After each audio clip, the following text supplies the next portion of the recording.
একটি বনে সিংহ শিকার খেয়ে সে আরাম করছিল।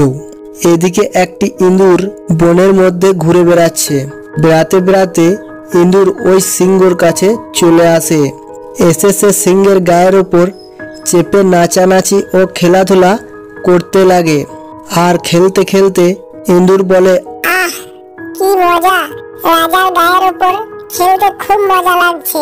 তখন সিংহ খুব রেগে যায় আর সে তার থাবা দিয়ে ইঁদুরটাকে ধরে ফেলে আর তাকে খেতে যায়। তখন ইঁদুর বলে উঠল, রাজা মশাই, আমাকে খেয়ে নিও না প্লিজ। আমি তোমার একদিন কাজে আসবো আর আমার জীবন ফিরিয়ে দাও, তাহলে আমি চিরকৃতজ্ঞ থাকবো তোমার উপর। তখন সিংহ বলল, বেশ, তোকে ছেড়ে দিচ্ছি, আমাকে আর বিরক্ত করবি না, বুঝলি? এই বলে সিংহ ইঁদুরটাকে ছেড়ে দেয়। পরের দিন সিংহ শিকারের জন্য বনের দিকে যায়। তখন সে একটি শিকারীর জালে আটকে যায় আর সে খুব গর্জন করতে থাকে। আর সেই গর্জন বনের পশু পাখিরা সবাই শুনতে পায়। ইঁদুর তখন বলে, সিংহ নিশ্চয় বিপদে পড়েছে আর তাকে আমাকে সাহায্য করতে হবে।